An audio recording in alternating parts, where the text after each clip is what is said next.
বৃহস্পতিবার সচিবালয়ে আগুনের ঘটনার পর দুদিন ছিল সাপ্তাহিক ছুটি। দুদিন পর আজ অফিস খুলেছে। যে ৫ মন্ত্রণালয়ের অফিস পুড়ে গেছে সেই মন্ত্রণালয়ের কর্মকর্তা কর্মচারীরা আজ বাইরে অফিস করবেন। সচিবালয়ে সাংবাদিকদের প্রবেশে নিষেধাজ্ঞা রয়েছে। সচিবালয়ের আজকের অবস্থা জানতে রফিকুল বাশারের কাছে যাচ্ছি। তিনি সচিবালয়ের সামনে আছেন। বাশার, আগুনের পর সচিবালয় তো আজ খুলেছে, তো এখন সেখানকার অবস্থা কেমন দেখছেন?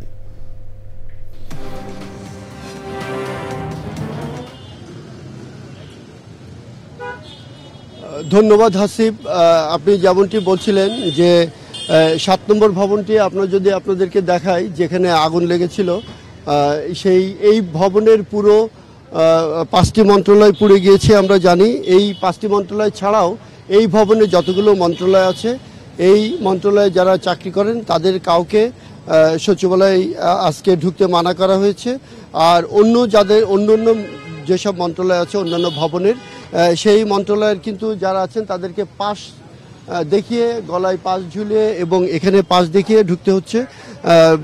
তাদের যে আইডি কার্ড, এই আইডি কার্ড ছাড়া কাউকে যেতে দেওয়া হচ্ছে না, কোনো গাড়িও যেতে দেওয়া হচ্ছে না।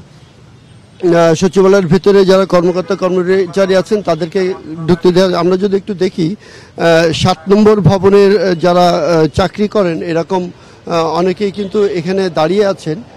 আমরা যদি একটু কথা বলার চেষ্টা করি, যে একটু যদি বলেন, আপনাদের ঢুকতে দিচ্ছে না, মানে যেতে মানা করেছে এখন। আসলে এই পুরো বিল্ডিং মানে আগুনে পুরোর কারণে দেখা যাচ্ছে যে পুরো বিল্ডিংই ক্ষতিগ্রস্ত হয়েছে।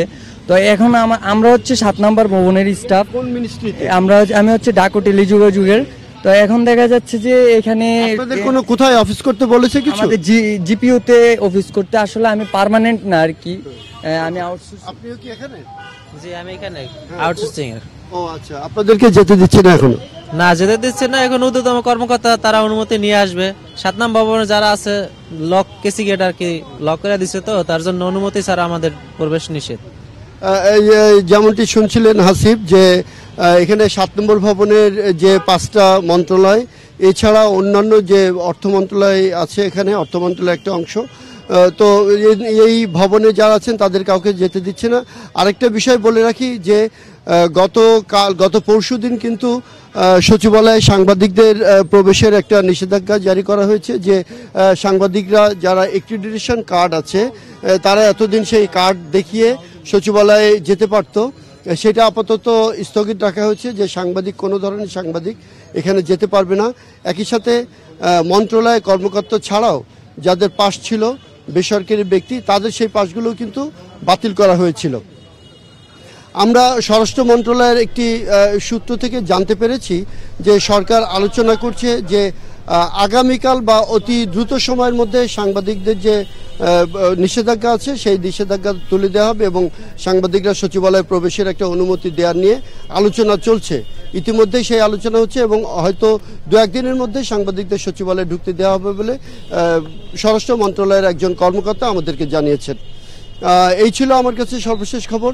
আরেকটু খবর বলে রাখি, সেটা হচ্ছে আমরা যেমনটি জেনেছি যে ডাক ও টেলিযোগাযোগের যারা কর্মকর্তা কর্মচারী আছেন তাদেরকে জিপিওতে অফিস করতে বলা হয়েছে এবং যারা এলজিআরডিতে কর্মরত আছেন তাদেরকে নগর ভবনে অর্থাৎ দক্ষিণ সিটি কর্পোরেশনের অফিস করতে বলা হয়েছে।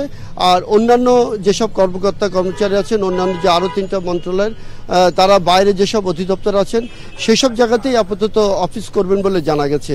যতদিন পর্যন্ত এই অগ্নিকাণ্ড যে হয়েছে, ওখানে পুড়ে যাওয়ার যে ধ্বংসস্তূপ, সেই জায়গাগুলো পরিষ্কার করে আবার আগের কর্মপরিবেশ ফেরত না আনা হচ্ছে, ততদিন পর্যন্ত এইসব কর্মকর্তা কর্মচারীরা বাইরেই অফিস করবেন।